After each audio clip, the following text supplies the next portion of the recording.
बचपन से लेकर जवानी यानी युवावस्था से लेकर प्रौढ़ और फिर बुढ़ापा, मनुष्य बस जिए चला जा रहा है। और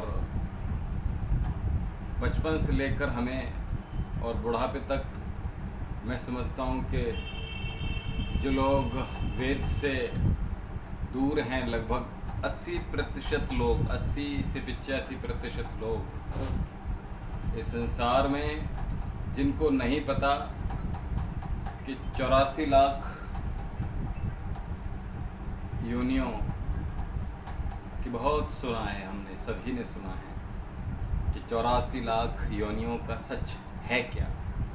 एक्चुअल में हम जो इस देह, मनुष्य देह प्राप्त कर चुके हैं, इससे पूर्व भी कोई योनि नहीं थी और इसके बाद भी कोई योनि हमें प्राप्त नहीं होने वाली। ये कटु सत्य है। और आखिरकार इस 84 लाख योनियों का सच है क्या। 84 लाख योनि की बात करता हूँ तो जब हम 84 लाख योनियों की जब हम बात करते हैं तो जब हम लालच में पड़े हुए होते हैं, हम धन के पीछे भाग रहे होते हैं, हम भोजन के पीछे भाग रहे होते हैं, तो हम कुत्ते की तरह होते हैं, अपनी लार को, अपनी जीभ को टपकाते हुए उसके पीछे भाग। जब हम किसी गरीब को धन को नोच रहे होते हैं, उसको सता रहे होते हैं, उसको नोच रहे होते हैं, तो हम गिद्ध होते हैं उस वक्त। और जब हम अपने भंडार में, भंडार का बहुत ज़्यादा किसी से दोहन कर लेते हैं या उसमें ज़्यादा जितनी ज़रूरत है उससे ज़्यादा हम उसको एकत्र कर लेते हैं, इकट्ठा कर लेते हैं, तो हम उस वक्त चीटे होते हैं, हम क्रोधी होते हैं, कभी लोभी होते हैं। तो इस तरह से अनगिनत रूपों में मैं अगर कहूँ तो आप समझ जाएंगे, बचपन से लेकर मृत्यु तक जितनी भी 84 लाख योनियाँ हैं, उन सब जानवरों का एक तरह से हम स्वरूप भर हो जाते हैं। यही इस मनुष्य देह की जब बीज रूपी उत्पत्ति हो गई और मनुष्य देह प्राप्त कर ली, तो हम समझ लीजिए कि हम इस वक्त उन 84 लाख योनि में ही भ्रमण कर रहे हैं। और इन भ्रमण से मुक्त अगर हो जाएं हम, ठीक है, अगर हमें न चाहते हुए भी क्रोध आ रहा है, तो समझ लो हम उन 84 लाख योनि के किसी न किसी स्वरूप में ही चले गए। और हम क्रोध रहित हो जाएं, शांत हो जाएं, संतुष्ट हो जाएं, लोभी ना रहें, लालची ना हो, क्रोधी ना हो, कामी ना हो, भोगी ना हो। तो उन सब के लिए ऐसा व्यक्तित्व जो होता है उसको ही बोध कहते हैं। यही परमात्मा का स्वरूप है, यही परमात्मा को प्राप्त करना है। ऐसा कहीं नहीं है कि हम किसी परमात्मा को प्राप्त हो जाएंगे इस जीवन के उपरांत, या परमात्मा हमें प्राप्त हो जाएगा किसी विशेष सागर की भांति या प्रकाश की भांति। ऐसा कुछ होने वाला नहीं है। हम और आप जितने भी मनुष्य जाति है वो केवल एक बीज स्वरूप है। प्रकृति ने जो बीज दिए हैं, अलग अलग तरह के बीज हैं, प्रकृति ने दिए हैं, उसका बस स्वरूप भर है। इसके ना पीछे कुछ है, न इसके आगे कुछ है। तो इन सब चीज़ों में जितनी आसक्तियां हैं, जितनी आस्थाएं हैं, और धर्म के नाम पर हमें बहुत बेइंतहा मूर्ख बनाया जा रहा है, और हम बन भी रहे हैं, क्योंकि हम स्वभाव से बालक बुद्धि है ना। और जब ये बालक बुद्धि विचारशील हो जाती है और उन छोटे छोटे बंधनों से मुक्त होने के लिए होती है, तब हम मुक्त कहलाते हैं, हम मुक्त हो जाते हैं। इन छोटे छोटे आडंबरों से निकल कर हम समझ में आ जाती है चीज़ें, तो हम मुक्त हो जाते हैं, उन बंधनों से मुक्त हो जाते हैं, यही मुक्ति है।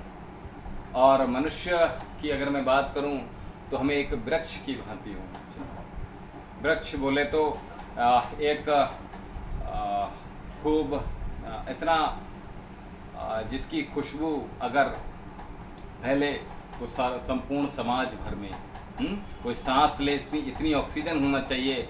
हमें एक ऐसे समझ लीजिए, एक तरफ मनुष्य खड़ा हुआ है और एक तरफ वृक्ष, उसकी तुलना करना चाहिए। जितना हम इस देह प्राप्त करने को प्रांत देने वाले हो जाएं, जितना हम दे सकते हैं, ये सभी को पता है कि वृक्ष लेता कुछ भी नहीं है, हमेशा देता है। कई गुना, 1000 गुना, लाख गुना, करोड़ों गुना देता है। वैसे ही मनुष्य जाति को भी होना चाहिए, क्योंकि उसके अंदर विवेक है, बुद्धि है और वो अर्न कर सकता है, कमा सकता है। उसके पास विचार की शक्ति है, उसके पास भाषा है, उसके पास सेवा की शक्ति है, वो सब कुछ कर सकता है। तो उसके लिए एक वृक्ष की भांति होना चाहिए। अगर वो खड़ा हो जाए कोई छाया में उसकी, तो छाया में उसकी ठंडक प्राप्त हो जाए। ऐसे फूल होना चाहिए आपके जीवन में कि आपके फूल को कोई अगर सूंघे तो खुशबू आए, वो दुर्गंध की अनुभूति ना कर पाए। और कोई बरसात में आपके पास भीगना, अगर खड़ा हो जाए तो भीगे ना वो, ऐसा वृक्ष हो जाए। आपके फल वो खाए तो वो रोग रहित हो जाए, स्वादिष्ट उसका पेट भर जाए, उधर क्षुधा की तृप्ति हो जाए, उसकी संतुष्टि हो जाए, शांति मिल जाए। ऐसा एक वृक्ष हमें बनना चाहिए प्रत्येक जीव को, जो मनुष्य शरीर में विद्यमान है। तो ऐसा हमें विचार करना चाहिए। और अगर आप इन सब चीज़ों को जानना चाहते हैं तो मैं कहूँगा गरुड़ पुराण की बात करो, या सैकड़ों पुराण पड़े हुए हैं और बहुत सारी कहानियाँ हैं, बहुत सारी हमें बचपन से लेकर बुढ़ापे तक बताया जाता है। लेकिन हमें वो सारी जितनी भर चीज़ हैं, अभी आप देखेंगे जैसे आपने देखा है किसी बच्चे को आप माँ बच्चा रो रहा है, उसको एक खिलौना दे दिया उसको, और थोड़ी देर वो उस खिलौने से खेलता है, और उस खिलौने से खेलने के बाद अगर माँ दूसरा खिलौना देती है तो वो उसमें रम जाता है। इस तरह से सैकड़ों खिलौने हमें बचपन से लेकर बुढ़ापे तक मिलते रहते हैं, लेकिन हमें संतुष्टि नहीं हो पाती है। और ये संतुष्टि हमें पल भर में हो सकती है, और उसके लिए हमें अध्ययन करना पड़ेगा। अध्ययन करना पड़ेगा किसका? वेदों का, उपनिषदों का। और आप ज़्यादा नहीं, अगर अध्ययन करना चाहते हैं, सटीक अध्ययन करना चाहते हैं, तो अष्टावक्र की गीता का अध्ययन कीजिएगा। वो बहुत ही बिल्कुल सीधे तौर पर, साधारण तौर से आपको बता देगी। बाकी ये उपनिषद हैं, वेद हैं, इनका अध्ययन जरूरी है। प्रत्येक मनुष्य को, जीव को करना चाहिए, संतुष्टि के लिए, शांति के लिए, तृप्ति के लिए, मुक्ति के लिए, बंधन से मुक्त होने के लिए और असल प्रकृति से जुड़ने के लिए। तो इन 84 लाख योनियों का सच आपको पता चल जाएगा। और ये जो खिलौने हैं, कल्पनाएं हैं सारी, इसके अलावा कुछ है नहीं। इसलिए जितनी जल्दी इनका बोध हो जाएगा, वो आपका जीवन कहना चाहिए कि जीवन आपका जीवंत हो जाए। ओम शांति।